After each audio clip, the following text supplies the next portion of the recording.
তো বিকালে খুব খিদে পাচ্ছিল আমারও, আর ছেলেরও। ছেলে টিউশন থেকে এসেছে, এসে বলছে কিছু একটা বানিয়ে দাও। প্রতিদিনই বলে, অবশ্য আমি বাবুকে নিয়ে এখন সময় পাই না। তো আজকে ইচ্ছা হলো বানাতে। তো আজকে বানাবো ফ্রেঞ্চ টোস্ট, যেটা আর কি হয়। ফার্স্ট টাইম ট্রাই করব, এর আগে কোনো দিন বানাইনি, ইচ্ছা ছিল কিন্তু বানাইনি। তো এখানে আমি ব্রেড নিয়ে নিয়েছি, আর এখানে নিয়েছি ডিম, এখানে বাটি নিয়েছি, আর এখানে আছে দুধ। তো চলো ফটাফট বানাই। কীভাবে বানাই দেখাবো, আর খেয়ে কীরকম লাগলো সেটাও তোমাদের সঙ্গে শেয়ার করব। তো এখানে আমি 2টো ডিম নিয়ে নিয়েছি, আর এবার এতে দেবো একটু দুধ।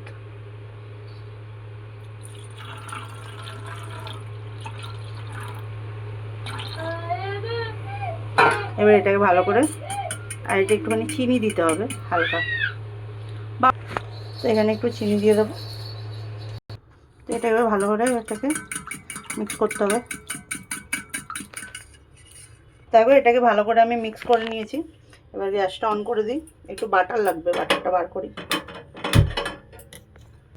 তো এখানে বাটারটা নেবো আমি, ফ্রিজ থেকে বার করে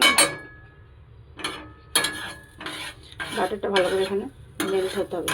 একটু বাটার বেশি করে দিতে হবে, তাহলে ভালো হবে আর কি। পুরোটাতে বাটারটা ইয়ে করে দিলাম।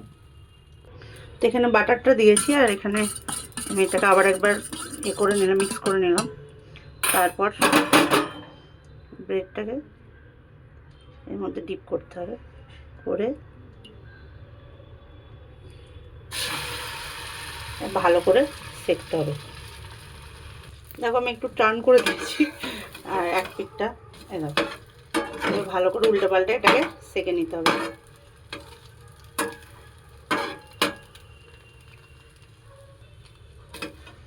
এই যে এরকমভাবে একটু ব্রাউন আসবে, ব্রাউন ব্রাউন হবে, ভালো করে একটু ভেজে নিতে হবে। তো চলো এবার সবগুলো বানিয়ে নিই, তারপরে লাস্টে দেখাবো। তো হয়ে গেছে দেখো, আমি এখানে আমার আর ছেলের বেড়ে নিয়েছি, আর এতে একটু মধু অ্যাড করতে বলে, কিন্তু আমার কাছে মধু আছে, কিন্তু মধুটা অ্যাড করবো না। আমার কাছে একটু মিষ্টির রস ছিল, আমি সেটা অ্যাড করছি, যেটা সুগার সিরাপ বলে আর কি, you know sugar syrup, this is the sugar syrup. তো যাই হোক, মোট কথা একটু মিষ্টি হওয়ার জন্য, কারণ এটা চিনি যদিও দেয়া হয়, তো খুব একটা তো চিনি থাকে না, সেই কারণে। তো এই যে ready, French toast is ready. তো চলো এবার সার্ভিংয়ের পালা।